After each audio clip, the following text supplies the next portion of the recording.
ವಿಮಲ ಚರಿತೆ ದೇವಿ ಶಾರದಾಂಬೆಯೇ ಲೋಕ ಮಾತೆ ವಿಮಲ ಚರಿತೆ ದೇವಿ ಶಾರದಾಂಬೆಯೇ ಪಾಕಶಾಸನಾದಿ ವಂದೇ ಕಮಲ ಭವನ ಮಡದಿಯೇ ಕಮಲ ಭವನ ಮಡದಿಯೇ ಲೋಕ ಮಾತೆ ವಿಮಲ ಚರಿತೆ ದೇವಿ ಶಾರದಾಂಬೆಯೇ ಕಮಲ ನೇತ್ರೆ ಇಂದು ವದನೆ ಕೋಮಲಾಂಗಿ ಸುಂದರಿ ಕಮಲ ನೇತ್ರೆ ಇಂದು ವದನೆ ಕೋಮಲಾಂಗಿ ಸುಂದರಿ ಭ್ರಮರ ವೇಣಿ ಹಂಸ ಗಮನೆ ಕೀರವಾಣಿ ಗುಣಮಣಿ ಕೀರವಾಣಿ ಗುಣಮಣಿ ಲೋಕ ಮಾತೆ ವಿಮಲ ಚರಿತೆ ದೇವಿ ಶಾರದಾಂಬೆರಿದೆ ವಿದ್ಯೆಗಳಿಗೆ ಜನನಿಯಾಗಿ ಮುದ್ದು ನವಿಲ ನೇರಿದೆ ವಿದ್ಯೆಗಳನ್ನು ಕರುಣಿಸಮ್ಮ ದೀನನಾಗಿ ಬೇಡುವೆ ದೀನನಾಗಿ ಬೇಡುವೆ. ಈ ಕಾರ್ಯಕ್ರಮದ ಮುಖ್ಯ ಉದ್ದೇಶ ನಮ್ಮ ದಕ್ಷಿಣ ಕನ್ನಡ ಜಿಲ್ಲಾ ಪಂಚಾಯತ್ ಹಿರಿಯ ಪ್ರಾಥಮಿಕ ಶಾಲಾ ಮಕ್ಕಳಿಗೆ ಲೇಖನ ಸಾಮಗ್ರಿಗಳು. ಬಹುಶಃ ನಮ್ಮ ಹಳ್ಳಿಯಿಂದ ಬರುವಂತ ಮಕ್ಕಳಲ್ಲಿ ಕೇವಲ ಒಂದು ಆರ್ಡಿನರಿ ಪುಸ್ತಕಗಳಿರುತ್ತವೆ. ಇಲ್ಲಿ ಇವತ್ತು ಇವರು ಹನಿ ರಿಲ್ಯಾಕ್ಸಿನ್ ಪೆರ್ಲಾಕು ಇವರೊಂದು ಕಿಂಗ್ ಸೈಜ್ ಪುಸ್ತಕಗಳನ್ನು ಕೊಡುವುದರ ಮೂಲಕ ಈ ಒಂದು ಕಾರ್ಯಕ್ರಮವನ್ನು ಪ್ರಾರಂಭಿಸಲಿಕ್ಕಿದ್ದಾರೆ. ಅದರೊಂದಿಗೆ ಬಹಳ ಅಚ್ಚುಕಟ್ಟಾಗಿರುವ ಒಂದು ಪ್ರತಿಷ್ಠಿತ ಕಂಪನಿಯು ನೀಡಿರುವಂತಹ ಒಂದು ಶಾಲಾ ಬ್ಯಾಗ್ಗಳನ್ನು ಕೂಡ ಹಂಚಲಿಕ್ಕಿದ್ದಾರೆ. ಈ ಕಾರ್ಯಕ್ರಮ ಇನ್ನು ಮುಂದಕ್ಕೆ ನಡೀಲಿಕ್ಕಿದೆ. ಈಗ ಬಂದಂತ ಅತಿಥಿಗಳನ್ನೆಲ್ಲ ನಮ್ಮ ಶಾಲಾ ಶಿಕ್ಷಕಿ ಶ್ರೀಮತಿ ಗೀತಲಕ್ಷ್ಮಿ ಅವರು ಸ್ವಾಗತಿಸಲಿಕ್ಕಿದ್ದಾರೆ. ಶಿವಾಲಯ ಶಾಲಾ ಮಕ್ಕಳಿಗೆ ಶಾಲಾ ಬ್ಯಾಗ್ ಮತ್ತು ಲೇಖನ ಸಾಮಗ್ರಿಗಳ ವಿತರಣಾ ವಿನೂತನ ಕಾರ್ಯಕ್ರಮವನ್ನು ಹಮ್ಮಿಕೊಂಡಿರುತ್ತಾರೆ. ಈ ಕಾರ್ಯಕ್ರಮದಲ್ಲಿ ಉಪಸ್ಥಿತರಿರುವ ಹಾಗೂ ಅಧ್ಯಕ್ಷ ಸ್ಥಾನವನ್ನು ಅಲಂಕರಿಸಿದ ಶ್ರೀಯುತ ರಮಾನಾಥ ರೈ ಬಿ, ಪೂರ್ವ ಸಚಿವರು, ಕರ್ನಾಟಕ ಸರ್ಕಾರ, ಇವರಿಗೆ ಈ ಸಭೆಯ ಪರವಾಗಿ ಎಲ್ಲರ ಪರವಾಗಿ ಹೃತ್ಪೂರ್ವಕ ಸ್ವಾಗತವನ್ನು ಕೋರುತ್ತೇನೆ. ಹಾಗೆಯೇ ಈ ಕಾರ್ಯಕ್ರಮದಲ್ಲಿ ಉಪಸ್ಥಿತರಿರುವ ಶ್ರೀಮತಿ ಭಾರತಿ ಎಸ್ ರಾವ್, ಗ್ರಾಮ ಪಂಚಾಯತ್ ಅಧ್ಯಕ್ಷರು, ಕಡೆ ಶಿವಾಲಯ, ಇವರಿಗೂ ಎಲ್ಲರ ಪರವಾಗಿ ಮನದಾಳದ ಸ್ವಾಗತವನ್ನು ಕೋರುತ್ತೇನೆ. ಹಾಗೆಯೇ ಇಂದಿನ ಕಾರ್ಯಕ್ರಮದಲ್ಲಿ ಉಪಸ್ಥಿತರಿರುವ ಶ್ರೀಯುತ ಹರೀಶ್ ರಾವ್, ಎಸ್ಡಿಎಂಸಿ ಅಧ್ಯಕ್ಷರು, ಕಡೆ ಶಿವಾಲಯ ಶಾಲೆ, ಇವರಿಗೂ ಸಹ ನಮ್ಮೆಲ್ಲರ ಪರವಾಗಿ ಹೃತ್ಪೂರ್ವಕ ಸ್ವಾಗತವನ್ನು ಕೋರುತ್ತೇನೆ. ಅಂತೆಯೇ ಇನ್ನೋರ್ವ ಮುಖ್ಯ ಅತಿಥಿಗಳಾಗಿ ಆಗಮಿಸಿರುವ ಶ್ರೀ ಫಾರೂಕ್ ಬಾಯಾರ್, NSUI ಕರ್ನಾಟಕ ರಾಜ್ಯ, ಇವರಿಗೂ ಎಲ್ಲರ ಪರವಾಗಿ ಹೃತ್ಪೂರ್ವಕ ಸ್ವಾಗತ. ಇನ್ನೋರ್ವ ಅತಿಥಿಯಾಗಿರುವ ಶ್ರೀ ರಿಯಾಜ್ ಕಲ್ಲಾಜೆ, ಅಧ್ಯಕ್ಷರು, ಗಡಿಯಾರ ಜುಮ್ಮಾ ಮಸೀದಿ, ಇವರಿಗೂ ಸಭೆಯ ಪರವಾಗಿ ಮನದಾಳದ ಸ್ವಾಗತ. ಅಂತೆಯೇ ಇನ್ನೋರ್ವ ಮುಖ್ಯ ಅತಿಥಿಯಾಗಿರುವ ಶ್ರೀ ಬಶೀರ್ ಪರ್ಲಡ್ಕ, ಕೌನ್ಸಿಲರ್, ಪುತ್ತೂರು ನಗರಸಭೆ, ಇವರಿಗೂ ಎಲ್ಲರ ಪರವಾಗಿ ಹೃತ್ಪೂರ್ವಕ ಸ್ವಾಗತವನ್ನು ಕೋರುತ್ತೇನೆ.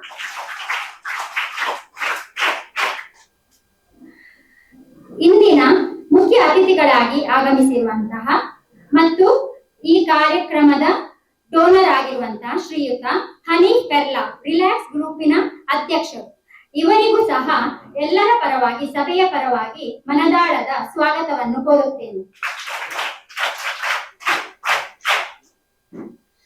ಮತ್ತೋರ್ವ ಅತಿಥಿಯಾಗಿ ಆಗಮಿಸಿರುವಂತಹ ಶ್ರೀ ಬಶೀರ್ ಪೆರ್ಲಾಪು ವ್ಯಾಪಾರಸ್ಥರು, ಇವರಿಗೂ ಪ್ರೀತಿಪೂರ್ವಕ ಸ್ವಾಗತ.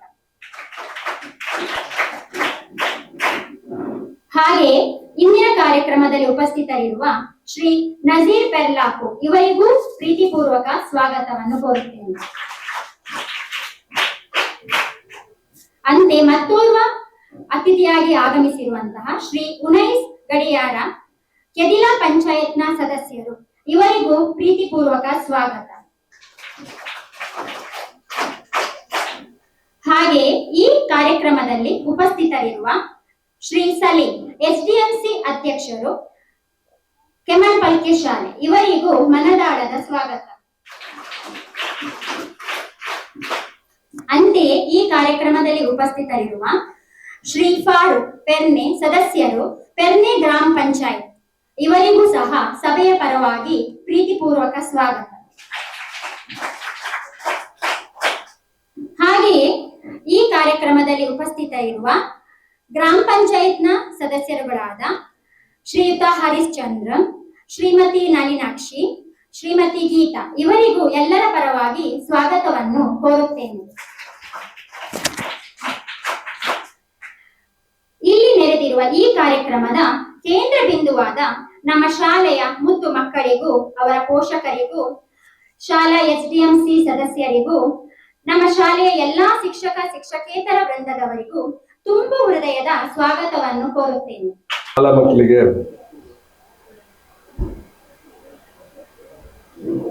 ಲೇಖನಿ ಪುಸ್ತಕ ಹಾಗೂ ಬ್ಯಾಗ್ ಅನ್ನ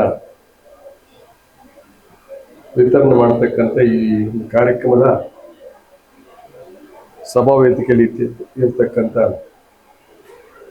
ಗ್ರಾಮ ಪಂಚಾಯತ್ನ ಅಧ್ಯಕ್ಷರಾದ ಭಾರತಿಯವರೇ, ಎಸ್ಎಂಸಿಯ ಅಧ್ಯಕ್ಷರಾದ ಹರೀಶ್ ಅವರೇ, ಈ ಒಂದು ವಿದ್ಯಾಭಿಮಾನಿಯಾಗಿ ಪುಸ್ತಕವನ್ನು ವಿತರಣೆ ಮಾಡಲಿಕ್ಕೆ ಮನಸ್ಸು ಮಾಡಿದಂಥ ಹನೀಫ್ರವರೇ, ನಗರ ಪುರಸಭೆಯ ಸದಸ್ಯರಾದಂಥ ಪುತ್ತೂರು ಪುರಸಭೆಯ ಸದಸ್ಯರಾದಂಥ ಬಶೀರ್ ಅವರೇ, ಗ್ರಾಮ ಪಂಚಾಯತಿನ ಸದಸ್ಯರಾದಂಥ ನಳಿನಿ ಅವರೇ, ಗೀತಾರವರೇ, ಬಾಬು ಪೂಜಾರಿ ಅವರು ನಮ್ಮ ಶಾಲೆಯ ಮುಖ್ಯೋಪಾಧ್ಯಾಯರು, ವಿನಯ್ ಅವರೇ, ಬಶೀರ್ ಅವರೇ, ಫಾರೂಕ್ ಅವರೇ, ಸೀನಾ ನಾಯ್ಕರವರೇ, ಸಲೀಂ ಅವರೇ, ಅನಂತ ನಸೀರ್ ಅವರೇ,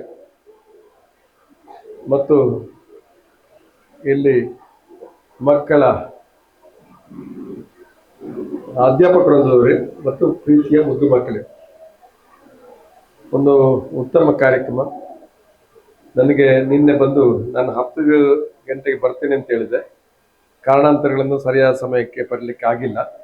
ಅದಕ್ಕಾಗಿ ತಮ್ಮನ್ನು ಕ್ಷಮೆಯಾಚನೆ ಮಾಡ್ತಾ ಇದ್ದೀನಿ. ಬಹಳ ಸಂತೋಷ.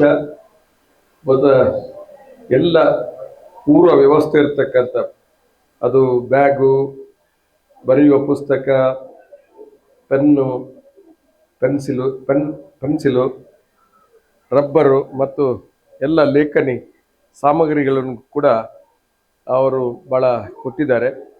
ಭಾಳ ಒಳ್ಳೆಯ ಕೆಲಸವನ್ನು ಮಾಡಿದ್ದಾರೆ. ಅವರು ಬಹುಶಃ ಭಗವಂತ ಅವರಿಗೆ ಸಣ್ಣ ವಯಸ್ಸಿನಲ್ಲಿ ಒಬ್ಬ ಉದ್ದಿಮೆದಾರನಾಗಲಿಕ್ಕೆ ಅವಕಾಶ ಮಾಡಿಕೊಟ್ಟಿದ್ದಾರೆ. ನನಗೆ ಏನು ದೇವರು ಕೊಟ್ಟಿದ್ದಾನೆ ಅದರ ಒಂದು ಭಾಗವನ್ನು ಜನರಿಗೆ ಕೊಡಬೇಕು ಅನ್ನುವಂಥ ನೀತಿಯ ಪ್ರಕಾರ ಇವತ್ತು ಶಾಲಾ ಮಕ್ಕಳಿಗೆ ಈ ಒಂದು ಕಾರ್ಯಕ್ರಮ ಹಮ್ಮಿಕೊಂಡಿದ್ದಾರೆ. ಬಹಳ ಒಳ್ಳೆಯ ಕೆಲಸ. ಮತ್ತೊಂದು ಮಾತನ್ನು ಹೇಳಿದ್ದಾರೆ, ಬಹುಶಃ ಮಾಸ್ಟ್ರಿಗೆ ಗೊತ್ತಿದೆ, ಇದು ಪ್ರತಿ ವರ್ಷ ಈ ಕಾರ್ಯಕ್ರಮ ನಡೀತದಂತೆ. ಇವತ್ತು ಶುರುವಾದಂಥ ಕಾರ್ಯಕ್ರಮ ಪ್ರತಿ ವರ್ಷವೂ ಕೂಡ ನಿಮಗೆ ಎಲ್ಲ ಪುಸ್ತಕ ಮತ್ತು ಚೀಲ ಇದೆಲ್ಲವನ್ನು ಕೊಡ್ತಕ್ಕಂಥ ಕಾರ್ಯಕ್ರಮ ಮಾಡ್ತೀನಿ ಅಂತ ಒಂದು ಮಾತನ್ನು ಹೇಳಿದ್ದಾರೆ. ಬಹಳ ಸಂತೋಷ. ಹರೀಶ್ಚಂದ್ರರು ಹಾಗೇನೆ ಈ ಒಂದು ಕಾರ್ಯಕ್ರಮ ಒಂದು ಉತ್ತಮ ಕಾರ್ಯಕ್ರಮ.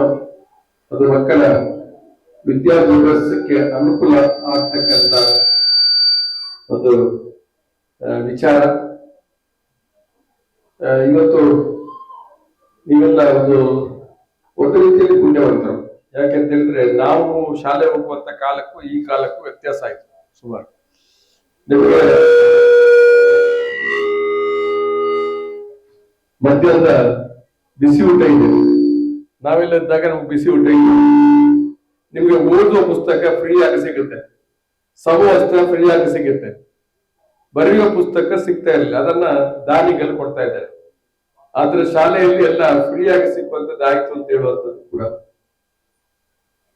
ಮೊದಲಿಂದ ಮಧ್ಯಾಹ್ನ ಬಿಸಿ ಊಟ ಇಲ್ಲ. ನಾನು ಶಾಲೆ ಹೋಗುವಂಥದ್ದು ಪೆರ್ನೆಯಲ್ಲಿ ಶಾಲೆ ಹೋಗ್ತೇವೆ, ಪೆರ್ನೆಯಲ್ಲಿ ದೊಡ್ಡ ಶಾಲೆ ನಮ್ಗೆ. ಅದರ ಹೋಗುವಾಗ ನಮ್ಗೆ ಶಾಲೆಯಲ್ಲಿ ಬಿಸಿ ಊಟ ಎಲ್ಲ ಇಲ್ಲ. ಎಸ್ ಎಂ ಕೃಷ್ಣನ್ ಸರ್ಕಾರ ಇದ್ದಾಗ ಬಹುಶಃ ಬಿಸಿ ಊಟ ಕಾರ್ಯಕ್ರಮ ಪ್ರಾರಂಭ ಆಯಿತು. ಒಳ್ಳೆ ಒಂದು ಉತ್ತಮ ಕಾರ್ಯಕ್ರಮ. ಅದು ಈಗ ಮಕ್ಕಳಿಗೆ ಒಂದು ಕಾಲ ಇತ್ತು, ಹೇಗಿತ್ತ ಬಡತನ ಇತ್ತು ಅಂತ ಹೇಳಿದ್ರೆ ಮನೆಯಲ್ಲಿ ಊಟಕ್ಕಿಲ್ಲ, ಶಾಲೆಗೆ ಅವರು ಬುತ್ತಿ ತಗೊಂಡು ಬರ್ತಕ್ಕಂಥದ್ದು ಕಷ್ಟದ ಕಾಲ ಇತ್ತು ಒಂದು ಕಾಲ. ಅಂತ ಕಾಲದಲ್ಲಿ ಇವತ್ತು ಈ ಮಧ್ಯಾಹ್ನ ಬಿಸಿ ಊಟ ಖಂಡಿತವಾಗಿ ಮಕ್ಕಳ ಭವಿಷ್ಯತ್ತಿಗೆ ಒಂದು ದಾರಿಯಾಗಿದೆ ಅನ್ನುವಂಥದ್ದನ್ನು ಕೂಡ ಈ ಸಂಬಂಧ ಹೇಳಲಿಕ್ಕೆ ಬಯಸ್ತಾ, ಈ ಒಂದು ಕಾರ್ಯಕ್ರಮ ಅತ್ಯುತ್ತಮ ಕಾರ್ಯಕ್ರಮ. ಹೆಚ್ಚು ಮಾತಾಡಿದೆ. ದೇವರು ಇವತ್ತು ಪುಸ್ತಕ ಏನು ನಿಮಗೆ ವಿತರಣೆ ಮಾಡತಕ್ಕ ಕೆಲಸವನ್ನು ಮಾಡಿದ ಹನೀಪುರ ಅವರ ಉದ್ದಿಮೆಯಲ್ಲಿ, ಅವರ ವ್ಯವಹಾರದಲ್ಲಿ ಭಗವಂತ ಇನ್ನು ಅವರು ಉನ್ನತ ಸ್ಥಾನಕ್ಕೆ ಹೋಗುವಂತೆ ದೇವರು ಕರುಣಿಸಲಿ ಅನ್ನುವಂತ ಮಾತನ್ನು ಹೇಳಿದ ನನ್ನ ಮುಕ್ತ ಮಾಡ್ತೇನೆ. ಜೈ ಜೈ. ಹಾಗೂ ಇಲ್ಲಿ ಸೇರಿರುವಂತಹ ಪುಟಾಣಿ ಮಕ್ಕಳಿಗೆ ಹಾಗೂ ಪೋಷಕರೇ ಹಾಗೂ ಅಧ್ಯಾಪಕ ಬಂದದವರೇ ತುಂಬಾ ಸಂತೋಷ ಆಗ್ತಾ ಇದೆ. ಯಾಕಂದ್ರೆ ನಾವು ಶಾಲೆಗೆ ಬರುವಾಗ ಯಾರಿಲ್ಲ, ಈಗ ಎಲ್ಲ ಉಂಟಲ್ಲ ಅಂತ ನಮಗೆ ತುಂಬಾ ಸಂತೋಷ ಆಗ್ತಾ ಇದೆ. ಅಂದ್ರೆ ಈಗ ಸರ್ ಹೇಳಿದ್ರು, ಅದೇ ಪ್ಯಾಚ್ ಇಲ್ಲದ ಚಡ್ಡಿ ಇಲ್ಲ, ಒಂದೇ ಚೀಲ, ವರ್ಷ ಇಡೀ ಒಂದೇ ಚೀಲ, ಹಾಗೆ ಹಾಗೆ ಬೇಜಾರಾಗ್ತಾ ಇತ್ತು. ಆದ್ರೆ ಈಗ ಹಾಗೆಲ್ಲ ಮನೆಯವರು ತೆಗೆದು ಕೊಡ್ತಾರೆ, ಸರ್ಕಾರದಿಂದ ಬರ್ತಾ ಇದೆ. ಅದ್ರಲ್ಲೂ ಇವತ್ತು ನಮ್ಮ ಅನಿಪ್ ಅವರು ಒಂದು ಉತ್ತಮ ಕೆಲಸ ಮಾಡಿ ಜನರಿಗೆ ಒಂದು ಮಾಹಿತಿ ಕೊಡುವಾಗ ರೀತಿ ಕೆಲಸ ಮಾಡಿದ್ದಾರೆ. ಅಂದ್ರೆ ಎಲ್ರಿಗೂ ಒಂದು ಬ್ಯಾಗ್, ಪಠ್ಯ ಪುಸ್ತಕ, ಪೆನ್, ಪೆನ್ಸಿಲ್ ಎಲ್ಲ ಕೊಟ್ಟು ಒಂದು ಶಾಲೆಯನ್ನು, ಈ ಮಾದರಿ ಶಾಲೆಯನ್ನು ಗುರುತಿಸಿ ಒಂದು ಒಳ್ಳೆ ಕೆಲಸ ಮಾಡಿದ್ದಾರೆ. ಅವರ ಈ ಕೆಲಸಕ್ಕೆ ಅವರಿಗೆ ದೇವರ ಅನುಗ್ರಹ ಸದಾ ಇರಲಿ. ಅವರ ಕೆಲಸ ಇನ್ನಷ್ಟು ಎತ್ತರಕ್ಕೆ ಬೆಳೀಲಿ ಅಂತ ಹಾರೈಸ್ತಾ ಇದ್ದೇನೆ. ಇಂಥ ಕೆಲಸ ಪ್ರತಿಯೊಬ್ಬರಿಂದಲೇ ಆದ್ರೂ ನಮ್ಮ ಶಾಲೆ ಉದ್ಧಾರ ಆಗುವುದರಲ್ಲಿ ಯಾವುದೇ ಹಿಂದೆ ಮುಂದೆ ನೋಡ್ಬೇಕಂತಿಲ್ಲ. ಪ್ರತಿಯೊಬ್ಬರ ಸಹಕಾರ ಈ ಶಾಲೆಗೆ ಇರ್ಲಿ. ಈ ಶಾಲೆ ಇನ್ನಷ್ಟು ಎತ್ತರಕ್ಕೆ ಬೆಳೆಯಬೇಕು. ನಮ್ಮ ಶಾಲೆ ಕೆಳೇಶ್ವರ ಗ್ರಾಮ ಪಂಚಾಯತ್ ಎಲ್ಲರೂ ಗ್ರಾಮದಲ್ಲಿರುವಂತಹ ಈ ಶಾಲೆನೆಲ್ಲರೂ ಗುರುತಿಸುವಂತಾಗ್ಲಿ, ಅವ್ರಿಗೆ ಇನ್ನಷ್ಟು ಕೊಡುವಂತ ಯೋಗ ಭಾಗ ಕೊಡ್ಲಿ ಅಂತ ದೇವರಲ್ಲಿ ಪ್ರಾರ್ಥಿಸ್ತಾ ನನ್ನೆರಡು ಮಾತನ್ನು ಕೊನೆಗೊಳಿಸುತ್ತಿದೆ. ಸಚಿವರು, ರಮಾನಾಥರವರು, ಗ್ರಾಮ ಪಂಚಾಯತ್ ಅಧ್ಯಕ್ಷರೇ, ಎಲ್ಲ ರಿಲಯನ್ಸ್ ಗ್ರೂಪ್ನ ಮಾಲಕರಾದಂತಹ ನಮ್ಮ ಸ್ನೇಹಿತರು ಹನೀಫ್ ಅವರೇ, ಉಳಿದ ಎಲ್ಲ ಗಣ್ಯರೇ, ಬಂದಿರುವಂತಹ ಪೋಷಕರೇ, ವಿದ್ಯಾರ್ಥಿಗಳೇ, ಅದೇ ರೀತಿ ನನ್ನ ಮಾಸ್ಟರ್ ಇದ್ದಾರೆ, PT ಮಾಸ್ಟರ್. ಇದೇ ಶಾಲೆಯಲ್ಲಿ ನಾನು PT ಮಾಸ್ಟರ್ಗೆ ಇದ್ದಾರೆ. ಇವತ್ತು ನಾನು 2-3 ಟೀಚರ್ ಹತ್ರ ಕೇಳುವಾಗ ಅವರು ಮಾತ್ರ ಇದ್ದಾರೆ, ಅವರನ್ನು ಸಹ ಗುರುತಿಸಬೇಕಾಗ್ತದೆ. ಬಂದಂತಹ ಎಲ್ಲ ಅತಿಥಿಗಳೇ, ಇವತ್ತು ರಿಲಯನ್ಸ್ ಗ್ರೂಪ್ನ ಮಾಲಕರಾದಂತಹ ಹನೀಫ್ ಬೆರ್ಲಾ ಒಳ್ಳೆ ಒಂದು ಕಾರ್ಯಕ್ರಮವನ್ನು ಹಮ್ಮಿಕೊಂಡಿದ್ದಾರೆ. ಇವತ್ತು ಸರ್ ಹೇಳಿದ ಹಾಗೆ ಇವತ್ತು ಯಾರಿಗೂ ಈ ಪುಸ್ತಕದ ಅವಶ್ಯಕತೆ ಇರಲಿಲ್ಲ. ನಾವು ಶಾಲೆಗೆ ಹೋಗುವಾಗ ಸರ್ ಒಂದು 10-20% ಜನರಿಗೆ ಅವಶ್ಯಕತೆ ಇರಲಿಲ್ಲ, 80% ಜನರಿಗೆ ಅವಶ್ಯಕತೆ ಇತ್ತು ನಮ್ಮ ಕಾಲದಲ್ಲಿ. ಹೆಚ್ಚು ಕಡಿಮೆ ಒಂದು 30 ವರ್ಷಕ್ಕಿಂತ ಮೊದಲು ನಾನು ಇದೇ ಶಾಲೆಯಲ್ಲಿ ಕಲಿಯುವಾಗ. ಇವತ್ತು ಅದೇ ಉಲ್ಟಾ ಆಗಿದೆ. ಒಂದು 20% ಜನರಿಗೆ ಅವಶ್ಯಕತೆ ಇದೆ, 80% ಜನರಿಗೆ ಅವಶ್ಯಕತೆ ಇಲ್ಲ.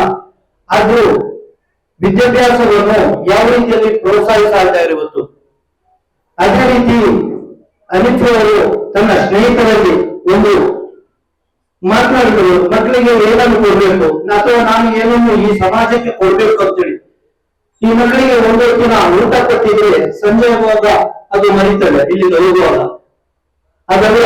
ಈ ಒಂದು ಪುಸ್ತಕ ಒಳ್ಳೆ ಒಂದು ಕಾರ್ಯಕ್ರಮವನ್ನು ಹಮ್ಮಿಕೊಂಡಿದ್ದಾರೆ. ಯಾಕಂತ ಹೇಳಿದ್ರೆ 20% ಮಕ್ಕಳನ್ನು ಕಳೆದುಕೊಳ್ಳುವಾಗ 80% ಮಕ್ಕಳಿಗೆ ನಮ್ಮಪ್ಪ ದೊಡ್ಡವನು ಅವನಪ್ಪ ಸಣ್ಣವನು ಅವನಿಗೆ ಗೊತ್ತಿರುವುದಿಲ್ಲ. ಅವನಿಗೆ ಕೊಡುವಾಗ ಇವನಿಗೂ ಬೇಜಾರಾಗ್ತದೆ, ಅವನಿಗೆ ಕೊಡುವಾಗ ನನಗೂ ಸಿಗ್ಬೋದಿತ್ತು ಅಂತ ಹೇಳಿ. ಯಾಕಂತ ಹೇಳಿದ್ರೆ ಅವತ್ತು ಸರ್ಕಾರದ ಒಂದು ಕಾಕಿ ಚಡ್ಡಿ ನನಗೆ ಸಿಗ್ತಾ ಇತ್ತು, ಆಗ ನಮಗೆ ಸಿಗ್ತಾ ಇರಲಿಲ್ಲ. ನಾವು ಮನೆಯಲ್ಲಿ ಹೋಗ್ತಾ ಇದ್ದದ್ದು ನನಗೆ ನೆನಕೊಂಡು ಅವರಿಗೆಲ್ಲ ಸಿಕ್ಕಿದ್ರೆ ನನಗೆ ಸಿಗ್ಲಿಲ್ಲ. ಅದೇ ಇವತ್ತು ಒಂದು 20% ಮಕ್ಕಳಿಗೆ ಕೊಡುವಾಗ ಉಳಿದ ಮಕ್ಕಳು ಅದೇ ರೀತಿಯಾಗಿ ಅವರಿಗೂ ಒಂದು ಖುಷಿ ಇರ್ತದೆ. ಇವತ್ತು ನಮ್ಮ ಮಕ್ಕಳ ಒಂದು ಮುಖದಲ್ಲಿ ಬರುವ ನಗು, ಆ ಒಂದು ಸಂತೋಷ, ಅದನ್ನು ಅದಾಗಿರುತ್ತದೆ ಆ ಮಕ್ಕಳ ಪ್ರಾರ್ಥನೆ. ಅದಕ್ಕೆ ಆ ಅನೀಫು ತನ್ನ ಸ್ನೇಹಿತರಲ್ಲಿ ಒಂದು ನಿರ್ಧಾರ ಮಾಡಿದಾಗ ಏನೆಲ್ಲ ಕೊಡಬೇಕು, ಒಂದು ಪಠ್ಯ ಪುಸ್ತಕ ಅಥವಾ ಶಾಲಾ ಸಾಮಗ್ರಿಗಳ ಕಿಟ್, ಇದನ್ನು ಕೊಟ್ಟು ವರ್ಷ ಪೂರ್ತಿ ರಿಲ್ಯಾಕ್ಸ್ ಗ್ರೂಪ್ನ ಅನೀಫ್ನ ಒಂದು ನೆನೆಸುವಂತಹ ಒಂದು ಕಾರ್ಯಕ್ರಮ ಅಥವಾ ಬೇರೆನಾದ್ರೂ ಕೊಟ್ಟು ಯಾವುದೋ ಒಬ್ಬರಿಗೆ ವೇದಿಕೆಯಲ್ಲಿ ಪೇಪರ್ ಅಲ್ಲಿ ಬರ್ತದೆ ಅಂತ ಹೇಳಿ ಕೊಡ್ಲಿಲ್ಲ. ತಾನು ಕಲಿತ ಶಾಲೆಗೆ ತನ್ನ ಊರಿನಲ್ಲಿರುವ ಎಲ್ಲ ಮಕ್ಕಳನ್ನು ಸಮಾನತೆಗೆ ತೆಗೆದುಕೊಂಡು ದಾನ ಎಲ್ಲ ಗಿಫ್ಟ್ ರೂಪದಲ್ಲಿ ಕೊಟ್ಟಿದ್ದಾರೆ. ಯಾಕಂತ ಹೇಳಿದ್ರೆ ಇವತ್ತು ದಾನ ಯಾರಿಗೂ ಅವಶ್ಯಕತೆ ಇಲ್ಲ, ಇನ್ನು ಫ್ರೀ ಸಿಗ್ತದೆ, ಎಲ್ಲರೂ ತಗೊಂಡು ಹೋಗ್ಬೇಕಾದ್ರೆ ಯಾರು ತಗೊಂಡು ಹೋಗ್ಲಿಕ್ಕಿಲ್ಲ, ಮನೆಯಲ್ಲಿ ಬೇಕಾದಷ್ಟು. ಇದು ಎಲ್ಲರಿಗೂ ಒಂದು ಗಿಫ್ಟ್ ಕಿಟ್ ಅಂತ ಹೇಳಿ ಭಾವಿಸಿ ಒಳ್ಳೆ ಕಾರ್ಯಕ್ರಮವನ್ನು ಹಮ್ಮಿಕೊಂಡಿದ್ದಾರೆ. ಅವರಿಗೆ ಅವರ ಉದ್ಯಮದಲ್ಲಿ ಇನ್ನಷ್ಟು ಉನ್ನತ ಮಟ್ಟಕ್ಕೆ ಅವರು ಮುಟ್ಲಿ ಅಂತೇಳಿ ನಾನು ಹೇಳ್ತೇನೆ. ಅದೇ ರೀತಿ ಅವರು ಇನ್ನೊಂದು ಮಾತು ಹೇಳಿದ್ದಾರೆ, ಮಾಜಿ ಸಚಿವರು ನಮಗೆ ಹೇಳಿದ್ದಾರೆ, ಅವರು ಎಲ್ಲ ವರ್ಷಕ್ಕೆ ಇದನ್ನು ನಾವು ಇದೇ ರೀತಿ ಅಥವಾ ಇದಕ್ಕಿಂತ ಹೆಚ್ಚಿನ ಕ್ರಮದಲ್ಲಿ ನಾನು ಏನಾದರೂ ಸೇರಿಸಿ ಇವರಿಗೆ ಕೊಡ್ತೇನೆ ಅಂತೇಳಿ ಅವರೊಂದು ಒಂದು ನಿಯತ್ತು ಮಾಡಿದ್ದಾರೆ. ದೇವರು ಆ ಭಗವಂತ ಅವರಿಗೆ ಇನ್ನು ಮುಂದಿನ ವರ್ಷ ಅದರ ಜೊತೆಗೆ ಮಕ್ಕಳಿಗೆ ಇನ್ನೊಂದು ಯಾವುದು ಸಮವಸ್ತ್ರವ ಅಥವಾ ಏನಾದ್ರೂ ಒಂದು ಸೇರಿಸಿಕೊಳ್ಳಿಕ್ಕೆ ಅವರಿಗೆ ದೇವರು ಅನುಗ್ರಹಿಸಲಿ ಅಂತ ಹೇಳ್ತೇನೆ. ಅದೇ ರೀತಿ ಮಕ್ಕಳಲ್ಲಿ ಹೇಳಿಕೆ ಇರುವುದು, ನೀವು ಎಷ್ಟು ಹುಷಾರಿಂದ ಇದ್ದೀರಿ ಅಂತೇಳಿ ನಾಳೆ ನಿಮ್ಮ ಟೀಚರ್ಸ್ಗೆ ಗೊತ್ತಾಗ್ತದೆ. ಇದನ್ನೆಲ್ಲ ನಾಳೆ ಪೇಂಟ್ ಹಾಕಿ ರೆಡಿ ಮಾಡಿ ಎಲ್ಲ ತಂದ್ರೆ ನೀವು ಕಲಿಯುವುದರಲ್ಲಿ ಹುಷಾರಿದ್ರು ಇಲ್ಲದಿದ್ರು ನೀವು ಎಲ್ಲರಲ್ಲಿ ಮುಂದಕ್ಕೆ ಈ ಗ್ರಾಮದ ಈ ನಾಡಿನ ಒಳ್ಳೆ ಒಂದು ವಿದ್ಯಾರ್ಥಿಯಾಗಿ ಒಳ್ಳೆ ಒಂದು ಗಣ್ಯ ವ್ಯಕ್ತಿ ಆಗ್ಬೇಕಿದ್ರೆ ಅವನ ನಡತೆ ನೋಡ್ಬೇಕು ಅಂತ ಹೇಳ್ತಾರೆ. ಅವನು ಮಾರ್ಕಲ್ಲಿ ಒಳ್ಳೆ ಮಾರ್ಕ್ ತೆಗೆದು ಸರ್ಟಿಫಿಕೇಟ್ ಗೋಡೆ ಅವನೊಂದು ಉನ್ನತ ವಿದ್ಯಾರ್ಥಿ ಆಗಲ್ಲ. ಅವನ ನೀಟು, ಅವನ ನಡತೆ, ಅವನ ಒಂದು ನಡವಳಿಕೆ, ಅವನ ಮಾತು ನೀವು ಈಗ ಮಾಡ್ಬೇಕಾದಂತ ಹೇಳಿದ್ರೆ ನಿಮ್ಮ ಪ್ರೀತಿಯಿಂದ ಒಬ್ರು ಈ ಒಂದು ಗಿಫ್ಟ್ ಕೊಟ್ಟಿದ್ದಾರೆ. ಬೆಳಿಗ್ಗೆ ಬರುವಾಗ ನೀವೆಲ್ಲರೂ ನಿಮ್ಮ ಇದರಲ್ಲಿ ಟೀಚರ್ಸ್ ಇದ್ದಾರೆ, ನೀಟಾಗಿ ಎಲ್ಲರೂ ಅದೇ ರೀತಿ ತಂದ್ರೆ ಟೀಚರ್ಸ್ಗೆ ಗೊತ್ತಾಗ್ತದೆ ನೀವು ಇಷ್ಟು ಹುಷಾರಿಕೆ ಅಂತ ಹೇಳಿದ್ರೆ. ಈ ತರ ಮಾಡಿದ್ರೆ ನೀವು ನಾಳೆ ದಿನ ಈ ವೇದಿಕೆಯಲ್ಲಿ ಕೂಡ್ಲಿಕ್ಕೆ ಅರ್ಹರು ಅಂತೇಳಿ ನಾನು ಹೇಳಿಕ್ಕೆ ಇಚ್ಛೆ ಪಡ್ತೇನೆ. ಯಾವತ್ತು ವಿದ್ಯಾರ್ಥಿಗಳು ನಾವು ಯಾವ ರೀತಿ ನಡಿಬೇಕು, ನಾವು ಕಲಿತು ಮಾರ್ಕ್ ತೆಗಿಬೇಡ ಅಂತ ಹೇಳಿದ್ರು ಅದು ತೆಗೆದು ಅದರ ಒಟ್ಟಿಗೆ ಬೇರೆ ನಡತೆ, ಮಾತು, ಸಿಸ್ಟಮ್, ನಮ್ಮ ಏನು ಈ ಒಂದು ಸಮಾಜದಲ್ಲಿ ನಾವು ಯಾವ ರೀತಿ ಮಾತಾಡ್ಬೇಕು ಅಂತ ಹೇಳಿದ್ರೆ ಇವಾಗ ಈ ಸಮಯದಲ್ಲಿ ಈ ಸಂದರ್ಭದಲ್ಲಿ ನಿಮಗೆ ಹೇಳಿಕೆ ಇಚ್ಛೆ ಪಡ್ತೇನೆ. ಈ ಒಂದು ಪುಸ್ತಕವನ್ನು ನೀಟಾಗಿಟ್ರೆ ನೀವು ಈ ಒಂದು ಮಾತನ್ನಿಟ್ಟು ನೆನಪಿಟ್ಕೊಳ್ಳಿ. ನಾವು 30 ವರ್ಷ ಕಳೆದ ಈ ಶಾಲೆಯ ವೇದಿಕೆಯಲ್ಲಿ ನನಗೆ ಹೆಮ್ಮೆ ಪಡ್ತೇನೆ. ನಾಳೆ ನೀವು ಇಂಥ ವೇದಿಕೆಯಲ್ಲಿ ನೀವು ಅತಿಥಿಯಾಗಿ ಬರ್ತೀರಿ ಅಂತೇಳಿ ನಾನು ನಿಮ್ಮಲ್ಲಿ ಮತ್ತೊಮ್ಮೆ ಹೇಳುತ್ತಾ ಈ ಕೊಟ್ಟವರಿಗೂ ಇಲ್ಲಿ ಬಂದವರಿಗೆ ಎಲ್ಲರಿಗೂ ದೇವರು ಒಳ್ಳೆಯ ಒಂದು ಆಶೀರ್ವಾದನೆ ಅವರಿಗೆ ನೀಡಿ ಅಂತೇಳಿ ನಾನು ಹೇಳ್ತಾ ನಾನು ಮಾತನ್ನು ಕೊನೆಗೊಳಿಸ್ತೇನೆ. ಜೈ ಹಿಂದ್.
ಮೈಸೂರು ಮತ್ತು ಮಡಿಕೇರಿ ಭಾಗದಲ್ಲಿ ಹಲವಾರು ವರ್ಷಗಳಿಂದ ಕಾರ್ಯನಿರ್ವಹಿಸುತ್ತಿರುವಂತಹ ರಿಲ್ಯಾಕ್ಸಿನ್ ಗ್ರೂಪ್ ಇವತ್ತು ಒಂದು ಐತಿಹಾಸಿಕ ಕಾರ್ಯಕ್ರಮವನ್ನು ಅದರ ಮಾಲಕರಾಗಿರುವಂತಹ ಹನೀಫ್ ಪೆರ್ಲಾಪುರ ಅವರು ತನ್ನ ಹುಟ್ಟೂರಿನ ಶಾಲೆಯಲ್ಲಿ ಎಲ್ಲ ವಿದ್ಯಾರ್ಥಿಗಳಿಗೆ ಉಚಿತವಾಗಿ ಬ್ಯಾಗ್ ಮತ್ತು ಪುಸ್ತಕ ವಿತರಣಾ ಕಾರ್ಯಕ್ರಮವನ್ನು ಇವತ್ತು ಹಮ್ಮಿಕೊಂಡಿದ್ದಾರೆ. ಅತ್ಯಂತ ಯಶಸ್ವಿಯಾಗಿ ಈ ಕಾರ್ಯಕ್ರಮವು ಊರಿನ ಹಿರಿಯರು ನೆಲ್ಲ ಸೇರಿಸಿಕೊಂಡು ಕರ್ನಾಟಕ ರಾಜ್ಯ ಸರ್ಕಾರದ ಮಾಜಿ ಸಚಿವರು, ದಕ್ಷಿಣ ಕನ್ನಡ ಜಿಲ್ಲೆಯ ಅವರ ಶ್ರೇಷ್ಠ ರಾಜಕಾರಣಿಯಾಗಿರುವಂತಹ ಸನ್ಮಾನ್ಯ ಶ್ರೀ ಬಿ ರಮನಾಥ್ ರೈ ಅವರ ಹಸ್ತದಿಂದ ಈ ಒಂದು ಕಾರ್ಯಕ್ರಮವನ್ನು ಉದ್ಘಾಟನೆಗೊಂಡು ಈ ಶಾಲೆಯ ಮುಖ್ಯೋಪಾಧ್ಯಾಯರು ಮತ್ತು SDMCಯ ಅಧ್ಯಕ್ಷರು ಮತ್ತು SDMC ಸದಸ್ಯರ ಒಂದು ಉಪಸ್ಥಿತಿಯಲ್ಲಿ ಯಶಸ್ವಿಯಾಗಿ ಕಾರ್ಯಕ್ರಮವು ಇವತ್ತು ಕಡೇಶಿವಾಲಯದ ದಕ್ಷಿಣ ಕನ್ನಡ ಜಿಲ್ಲಾ ಪಂಚಾಯತ್ ಪ್ರಾಥಮಿಕ ಶಾಲೆಯಲ್ಲಿ ನಡೆಯಿತು. ಈ ಒಂದು ಕಾರ್ಯಕ್ರಮವನ್ನು ಹಮ್ಮಿಕೊಂಡಿರುವಂತಹ ಹನೀಫ್ ಪೆರ್ಲಾಪುರ ಅವರು ಓರ್ವ ಸಾಮಾಜಿಕ ರಂಗದಲ್ಲಿ ಇವತ್ತು ಬಡವರ ಪರವಾಗಿ ಮತ್ತು ಸಮಾಜದ ಕಟ್ಟಕಡೆಯ ಯಾರೆಲ್ಲ ಶೋಷಿತ ವರ್ಗ ಇದ್ದಾರೆ ಅವರ ಪರವಾಗಿ ಒಂದು ಧ್ವನಿಯಾಗುವಂತ ಒಂದು ಕಾರ್ಯಕ್ರಮವನ್ನು ಇವತ್ತು ತನ್ನ ಹುಟ್ಟೂರಲ್ಲಿ ಇವತ್ತು ನಡೆಸಿರುವುದು ನಮಗೆಲ್ಲರಿಗೂ ಅತ್ಯಂತ ಖುಷಿಯನ್ನು ತಂದಿದೆ. ಇವರ ರಿಲ್ಯಾಕ್ಸಿನ್ ಸಂಸ್ಥೆಯು ಇನ್ನೊಂದು ಘೋಷಣೆಯನ್ನು ಕೂಡ ಈ ಒಂದು ಕಾರ್ಯಕ್ರಮದಲ್ಲಿ ಮಾಡಿದೆ. ಮುಂದಿನ ದಿನಗಳಲ್ಲಿ ಪ್ರತಿ ವರ್ಷ ಈ ಒಂದು ಕಾರ್ಯಕ್ರಮವನ್ನು ಮುಂದುವರಿಸುತ್ತಾ ಹೋಗುವುದಾಗಿಯೂ ಕೂಡ ಈ ರಿಲ್ಯಾಕ್ಸಿನ್ ಗ್ರೂಪ್ ಸಂಸ್ಥೆಯ ಮಾಲಕರು ಇವತ್ತು ಘೋಷಣೆ ಮಾಡಿರುವಂತದ್ದು. ಇವತ್ತು ದಾನದಲ್ಲಿ ಅತ್ಯಂತ ಶ್ರೇಷ್ಠವಾಗಿರುವಂತಹ ವಿದ್ಯಾದಾನ. ಇವತ್ತು ಈ ಭಾಗದ ಮಕ್ಕಳಿಗೆ ತಾನು ಏನಾದರೂ ಒಂದು ಸಮಾಜಕ್ಕೆ ನೀಡಬೇಕೆಂಬ ಪರಿಕಲ್ಪನೆಯನ್ನು ಇವತ್ತು ಹನೀಫ್ ಪೆರ್ಲಾಪುರ ಅವರು ಇವತ್ತು ಹಮ್ಮಿಕೊಂಡಿರುವಂತದ್ದು. ಅವರ ಸಂಸ್ಥೆಯು ಇನ್ನಷ್ಟು ಎತ್ತರಕ್ಕೆ ಇರಲಿ. ಅವರ ಸಂಸ್ಥೆಯ ಮುಖಾಂತರ ನಮ್ಮ ಈ ಒಂದು ಶಾಲೆಯ ಮುಖ್ಯೋಪಾಧ್ಯಾಯರು ಇವತ್ತು ವೇದಿಕೆಯ ಭಾಷಣದಲ್ಲಿ ಒಂದು ಹೇಳಿದ್ರು, ಇವತ್ತು ಕೇವಲ ಕಡೇಶಿವಾಲಯ ಮಾತ್ರ ಸೀಮಿತವಾಗದೆ ಕೆಮ್ಮಣ್ಣು, ಗಡಿಯಾರ ಈ ಭಾಗದ ಎಲ್ಲ ಜಿಲ್ಲಾ ಮಟ್ಟ, ರಾಜ್ಯ ಮಟ್ಟ, ರಾಷ್ಟ್ರ ಮಟ್ಟದಲ್ಲೂ ಕೂಡ ಇವತ್ತು ರಿಲ್ಯಾಕ್ಸಿನ್ ಗ್ರೂಪ್ ಇಂತಹ ಒಂದು ಚಟುವಟಿಕೆಗಳು, ಇಂತಹ ಒಂದು ಸಾಮಾಜಿಕ ಕಾರ್ಯಕ್ರಮಗಳು ಮುಂದಿನ ದಿನಗಳಲ್ಲಿ ಹಮ್ಮಿಕೊಳ್ಳಲಿ ಎಂಬ ಆಶಾ ಭಾವನೆಯನ್ನು ಕೂಡ ಅವರು ಇವತ್ತೊಂದು ಕಾರ್ಯಕ್ರಮದಲ್ಲಿ ವ್ಯಕ್ತಪಡಿಸಿದ್ದಾರೆ. ಈ ಸಂಸ್ಥೆಯ ಮುಖಾಂತರ ಇನ್ನಷ್ಟು ಮಂದಿ ಬಡವರಿಗೆ, ಇನ್ನಷ್ಟು ಮಂದಿ ವಿದ್ಯಾರ್ಥಿಗಳಿಗೆ ಇಂತಹ ಒಂದು ಸಾಮಾಜಿಕ ಸೇವಾ ಚಟುವಟಿಕೆಯನ್ನು ಮುಂದಿನ ದಿನಗಳಲ್ಲಿ ಹಮ್ಮಿಕೊಳ್ಳಲಿ ಎಂಬ ಶುಭ ಹಾರೈಕೆಯನ್ನು ಈ ಮುಖಾಂತರ ನಾನು ಸಲ್ಲಿಸ್ತಾ ಇದ್ದೇನೆ. ಜಿಲ್ಲಾ ಪಂಚಾಯತ್ ಹಿರಿಯ ಪ್ರಾಥಮಿಕ ಶಾಲೆ ಕಡೇಶಿವಾಲಯ, ಇಲ್ಲಿ LKG UKG ಇಂದ ಹಿಡಿದು 7ನೇ ತರಗತಿಯವರೆಗೆ ಕನ್ನಡ ಮಾಧ್ಯಮ ಮತ್ತು ಇಂಗ್ಲಿಷ್ ಮಾಧ್ಯಮದಲ್ಲಿ ಕೂಡ ಮಕ್ಕಳು ಕಲಿತಿದ್ದಾರೆ. ಸಾಧಾರಣ ಈ ವರ್ಷ ಒಂದು ಅಂದಾಜು ನಮ್ಮ ಶಾಲೆಯಲ್ಲಿ 260 ಮಕ್ಕಳು ಶಾಲೆಗೆ ದಾಖಲಾಗಿರ್ತಾರೆ. LKG UKG ಇಂದ ಹಿಡಿದು 7ನೇ ತರಗತಿಯ ಎಲ್ಲ ಮಕ್ಕಳಿಗೆ ಕೂಡ ಇವತ್ತು ನಮ್ಮ ರಿಲ್ಯಾಕ್ಸ್ ಇನ್ ಪೆರ್ಲಾಪು ಈ ಗ್ರೂಪಿನ ಮಾಲಕರಾದ ಶ್ರೀಯುತ ಹನೀಫ್ ಇವರು ನಮ್ಮ ಎಲ್ಲ ಮಕ್ಕಳಿಗೆ ಲೇಖನ ಸಾಮಗ್ರಿಗಳು ಮತ್ತು ಸ್ಕೂಲ್ ಬ್ಯಾಗ್ಗಳನ್ನು ಒದಗಿಸಿಕೊಟ್ಟಿರ್ತಾರೆ. ಇವರಿಗೆ ನಾನು ಶಾಲೆಯ ಪರವಾಗಿ, ಅಧ್ಯಾಪಕ ವೃಂದದ ಪರವಾಗಿ, ಮಕ್ಕಳ ಪೋಷಕರ ಪರವಾಗಿ, ಹಾಗೆ SDMCನ ಪರವಾಗಿ, ಎಲ್ಲರ ಪರವಾಗಿ ನಾನು ಅವರಿಗೆ ಧನ್ಯವಾದಗಳನ್ನು ಹೇಳಲಿಕ್ಕೆ ಇಷ್ಟಪಡ್ತೇನೆ. ಈ ಒಂದು ಕಾರ್ಯಕ್ರಮವು ಪ್ರತಿ ವರ್ಷ ನಡೀಲಿ.